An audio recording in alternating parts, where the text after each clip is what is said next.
अस्सलामुअलैकुम। यहाँ पर 2 एकड़ मकई लगाई थी चारे के लिए, साइलेज बनाने के लिए, लेकिन वो गिर गई। तो उसके बाद काट के उसको तो जानवरों को वैसे खिला दिया है। तो मैंने सोचा कि इसके ऊपर थोड़ी सी गुफ्तगू की जाए। ये जो कॉर्न है, कॉर्न तो खैर मकई जो है, मेज़ कहते हैं इस फसल को, मकई को। और हमारे यहाँ एक गलतुल आम लफ्ज़ इस्तेमाल होता है इसके लिए, वो है जवार पंजाबी में। जबकि जवार असल में चरी को कहते हैं, जो चारा होता है ना, उसको कहते हैं जवार। और जो मकई है ये मकई ही है। इसको कुछ लोग मक्की भी बोलते हैं, लेकिन ये असल में मकई है। इसका जो फ्रूटिंग पार्ट है, जो छल्ली है, इसे हम कॉर्न बोलते हैं। तो डिफरेंट इसकी प्रोडक्ट्स आपके पास आती हैं। हम इसको कॉर्न फ्लावर भी होता है, उसके अलावा पॉपकॉर्न्स भी हम खाते हैं इसके। देखिए, ये बड़ी ग़िज़ाइयत से भरपूर चीज़ होती है, इसलिए एनिमल जो फीड है, जो फॉडर होता है, उसका एक लाजमी जुज़ है। जो भी फीड बनाई जाती है उसके अंदर ये कॉर्न लाजमी इस्तेमाल किया जाता है। तो हम भी कोशिश करते हैं, जिन जानवरों को चारा ये मिलेगा उनकी सेहत आपको डिफरेंट लगेगी, पता चलेगा कि वाकई बहुत अच्छी सेहत है। तो बेसिकली कॉर्न जो है ये इसका फ्रूटिंग पार्ट है, ये ऊपर इसका फ्लावरिंग पार्ट है। ये फ्लावर्स हैं जहाँ ऊपर निकलते हैं पौधे के ऊपर। टॉप पे जो है वो आपको नज़र आएगा कि सब फ्लावर्स नज़र आएंगे आपको इसके ऊपर। अगर आप थोड़ा गौर करें, थोड़े जो पौधे बच गए हैं, मैंने सोचा कि इसके ऊपर बात करें। और हाफ पे से नीचे जाके, हाफ या उससे नीचे जाके, तो आपको छली नज़र आएगी। अब ये यहाँ पर ऊपर इसका फ्लावर है, ये पोलन्स हैं, ये इसके अंदर ये यहाँ से नीचे गिरते हैं। किसी में एक छली, किसी में 2 लगती है, बहुत ज़्यादा नहीं लगती। वो इंटरनेट पे बहुत सारी मशहूर हैं। लेकिन मज़े की बात जो है, वो इंटरेस्टिंग जो चीज़ है, वो आपके साथ शेयर कर रहा हूँ। ये बाल हैं, ये छली जो है, इसके अंदर दाने बनते हैं। ये जो बाल हैं, इनके ऊपर ये देखें, पोलन ऊपर से गिरे हुए हैं, बारीक बारीक होते हैं, वो गिरते हैं इनके ऊपर से पोलन जिस बाल के ऊपर गिरता है, उस बाल की जो है वो पोलिनेशन हो जाती है, वहाँ पर दाना बन जाता है उसके अंदर।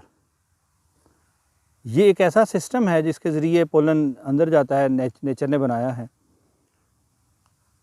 जिस बाल के ऊपर पोलन नहीं गिरेगा, उसकी पोलिनेशन नहीं होगी। तो जितने दाने हमें नज़र आते हैं इसके अंदर, जब हम एक छली देखते हैं, एक कॉर्न देखते हैं, तो उसकी जितनी अच्छी पोलिनेशन होगी, उतने दाने उसके अंदर ज़्यादा होंगे। कुछ छलियाँ गिर जाती हैं, तो मैंने अभी एक छीली, तो अब आप ये देखें इसका रिज़ल्ट। ये छोटी गिर गई थी, तो जितना उसका पोलिनेशन प्रोसेस हो चुका था, उतने दाने बने हैं, बाकी वैसे ही अभी खाली हैं। तो अभी ये साइज़ में छोटी थी, तो इसको काट लिया चारे को, वहाँ से गिर गई। तो आपको देखेंगे कि बहुत सारी छलियों में आपको ऐसा भी नज़र आता है, जो जहाँ पोलिनेशन ठीक ना हो, किसी वजह से प्रॉपर ना हो सके। ये पौधे थोड़े लगे हों ना, जब भी ये मसला होता है, क्योंकि एक दूसरे को पोलन जाके गिरता है एक दूसरे पौधे के छली के ऊपर। तो वो अगर ना हो तो फिर इसमें दाने आपको कम नज़र आएंगे।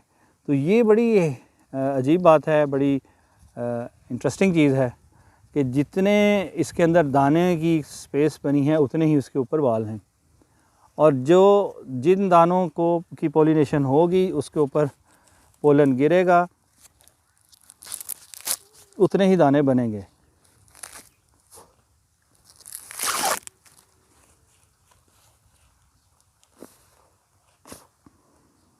अब ये देखें, ये भी छोटी है, लेकिन आप इसको देख रहे होंगे कि इसकी एक साइड जो है वो इसमें दाना नहीं है बना, और इधर दाने अच्छे बन रहे हैं। छोटे साइज़ में है, लेकिन दाने अच्छे बन गए हैं। अच्छा, ये इसको एज़ इट इज़ खाया जा सकता है। मेरी तो हैबिट है, ये दूधिया जब होती है, नरम होती है, तो बड़ी टेस्टी होती है। और एनर्जी और न्यूट्रिशन भी इसमें सबसे ज़्यादा आप उसी वक्त ले सकते हैं, किसी भी सब्ज़ी, फ्रूट, वेजिटेबल की, कि जब आप उसको तोड़ने के फ़ौरन बाद 2, 4, 5 मिनट, 10 मिनट में उसको खा लें, तो बेहतरीन न्यूट्रिशन आपको उसकी मिलेगी। उसके बाद फिर वो कम होती चली जाती है, लेकिन मजबूरी है कि हम हर चीज़ को फ़ौरन ही कंज्यूम नहीं कर सकते, हमें स्टोर करना पड़ता है। हर चीज़ को हम अपने ही घर पे नहीं उगा सकते, हमें मार्केट से ख़रीदना पड़ता है। तो उस वजह से हम स्टोर्ड चीज़ें जो है वो इस्तेमाल करते हैं।